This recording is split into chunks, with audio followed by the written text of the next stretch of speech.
हिंदू धर्म में कलयुग को आखिरी युग कहा गया है।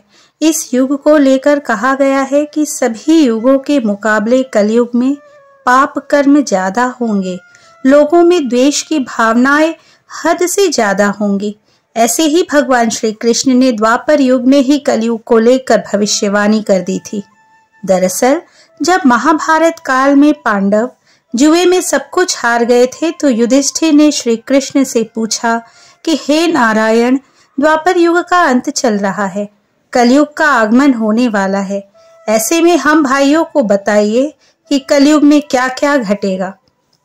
तब भगवान श्री कृष्ण ने कहा कि तुम सभी वन में जाओ और जो भी दिखे उसके बारे में बताना। जब युधिष्ठिर वन से वापस लौटे तो उन्होंने भगवान श्री कृष्ण को बताया कि जंगल में 2 सूंड वाले हाथी को देखा।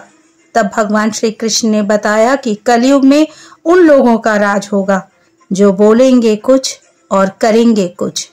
कलयुग में राज करने वाला व्यक्ति लोगों का दोनों तरफ से शोषण करेंगे। भगवान श्री कृष्ण की यह भविष्यवाणी आज की परिस्थिति में सत्य साबित होती है। भीम वन से वापस लौटकर भगवान श्री कृष्ण से कहते हैं कि जंगल में एक गाय अपने बछड़े को चाट रही थी, जिसकी वजह से वह लहूलुहान होता जा रहा था।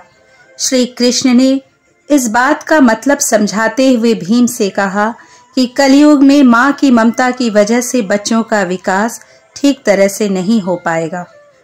बच्चे का विकास अवरुद्ध हो जाएगा। दूसरे पुत्र के संत बनने पर माताएं उनका दर्शन करेंगी, लेकिन अपने पुत्र को साधु या सन्यासी नहीं बनने देंगी। अर्जुन ने वन से वापस लौटकर बताया कि एक पक्षी दिखाई दिया जिसके पंखों पर वेदों की ऋचाएं लिखी हुई थी, लेकिन वह मरे हुए जानवरों का मांस खा रहा था।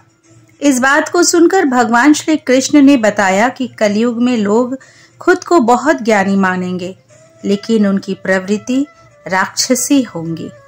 सहदेव ने भगवान श्री कृष्ण को बताया कि जंगल में मैंने 7 भरे कुओं के बीच एक खाली कुआं देखा।